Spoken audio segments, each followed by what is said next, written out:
বলো বাবাজি। এই নির্বাচনের আগেই এই অন্তর্বর্তীকালীন সরকারের অধীনেই কুমিল্লা নামে এই বিভাগ হবে। এক থাপ্পড়ে তোর বাপের নাম ভুলিয়ে দিতাম। এই নির্বাচনের আগেই এই অন্তর্বর্তী সরকারের অধীনেই হুনসিপিকে বয়কট করা হবে। আপনাদেরকে সাথে নিয়েই আমরা এই কুমিল্লা নামে বিভাগ করব। শুভ কাজ যত তাড়াতাড়ি সম্পন্ন হয় ততই মঙ্গল। হ্যাঁ মানা ক্ষমতাত গেছত হবে শুক্র আসতে দিন আমি অলরেডি খবর পেয়েছি। তোরা অন্তরে শুরু করে দিছ নিজের জেলা লয়ে টানাটানি। হ্যাঁ এইটা কি কোনো কথা?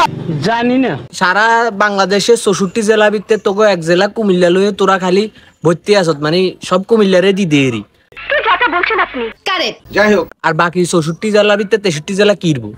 সঠিক বলেছেন। তোরা এক উপদেষ্টা হইছ, কি এর উপদেষ্টা, কি ডাইলের উপদেষ্টা ওগুলো আইছত। নিঃসন্দেহে তুই ঠিক কথা বলেছিস। যাই হোক, কুমিল্লার প্রশ্নে আমাদেরকে ঐক্যবদ্ধ থাকতে হবে। কি এর ঐক্যবদ্ধ কুমিল্লার উদ্যোগে? কি ডাইলের ঐক্যবদ্ধ? তোর মাথা নষ্ট। কথাটা ঠিকই বলেছে। বিভাগ যদি কুমিল্লা হয়ে যায় তো ওই তেলের দাম মেলার দাম কিচ্ছু থাকতো না। কি কস তুই? এইটা কই রাখছি। তোর সাহস দেখে মাঝে মাঝে আমি অবাক হয়ে যাই। ও নোয়াখালী বাসী মানুষেরও এটা কই রাখছে। কোনো তেলের দাম কোনো কাউয়া কিচ্ছু থাকতো না, সব ফিনিশ। কাম সেরা ফেলেছেন ভাই, আপনি কাম সেরা ফেলেছেন, একদম বাম্পার মারছেন। এবার সেন্ট্রি, ওকে হাজতে বন্দি করো। Thank you so much.